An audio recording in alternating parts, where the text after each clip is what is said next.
येणार आहोत। आता तुम्ही किती सारी जनता चालली? आमची जनता कमीत कमी 25 लोक चाललो होतो आम्ही सगळे आमच्यासोबत चटण्या बेसन पीठ वगैरे सगळं आम्ही घेऊन चाललो सोबत आमचं खाद्य। पण आम्हाला त्याची काही गरज पडत नाही। रस्त्यामध्ये ना आमच्या तालुक्यामधून आमच्या जिल्ह्यामधून ठिकठिकाणी स्टॉल लागलेले आहेत, त्यामुळे आम्हाला भरपूर खाद्याची काही अडचण नाही। समजा बरं कमीत कमी किती लोकसंख्या असेल? भरपूर लोकसंख्या आता सध्या माझ्या हिशोबाने कमीत कमी 1 कोटीच्या आसपासला आज आमची लोकसंख्या होऊन जाईल। बरं आता जरांगे पाटील कुठे आहेत आता सध्या? जरांगे पाटील आता पाथर्डी शहरामध्ये त्यांचं आगमन होत आहे आणि ते आता 12 बाबरीला त्यांचा मुक्काम आहे। उद्याच्या आमच्या आगेपूस असेल की नगरच्या पुढे सुपा मुक्कामी।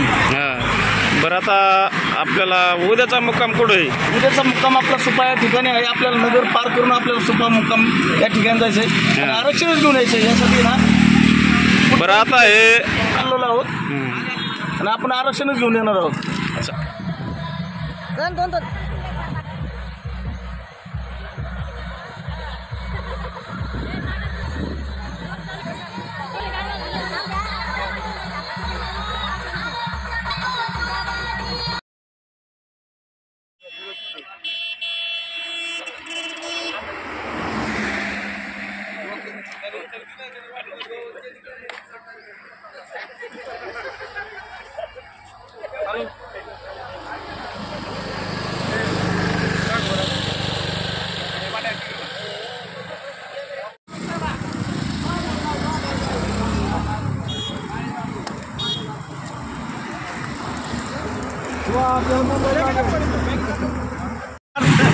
शिंदे आणि देवेंद्र फडणवीस यांनी अयोध्येला जायचं नाही। आरक्षण जोपर्यंत देत नाही तोपर्यंत त्यांनी अयोध्येला जायचं नाही। त्यांनी असं पण अयोध्येचा दौरा कॅन्सल केला असं सर सांगतात। कॅन्सल केलेला आहे पण त्यांनी जायचं नाही। जोपर्यंत आरक्षण मिळत नाही तोपर्यंत त्यांनी अयोध्येला बी जायचं नाही। आरक्षण आम्हाला कमीत कमी 4-5 दिवसात द्यावा।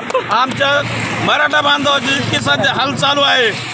हिवागाऱ्याचं महिला येतात इतका त्रास होतोय त्यांना हिवागाऱ्याचं। तुम्हाला सांगतो रातचं चुकाट्याचं त्रास चालू आहे सध्या। पण तरी आम्ही मराठ्याचे माणसं हटणार नाहीत आणि आरक्षण दिल्याशिवाय आम्ही माघारी येणार नाहीत। किती महिना लागू 15 दिवस लागू। तुम्ही सर्व तयारीनिशी चाललात का? आता सर्व तयारी चालू आम्ही जेवण चालू आहे आणि सगळे मारण्याच्या बाटल्या सगळं चालू आहे। धन्यवाद। ओके। आणि जरांगे पाटलाला आमचा पूर्ण पाठिंबा आहे। ते जे आदेश देतील त्या आदेशात आम्ही सगळे मराठी समाज पालन करणार आहे त्यांच्या आदेश। बरं आता किती जनता चालली आता मुंबईला? आता सध्या आज 30 किलोमीटर रांग झालेली हायवेवर दोन्ही तर्फा पाथर्डी ते तिसगाव या हायवेवर 30 किलोमीटर रांग चाललेली आहे।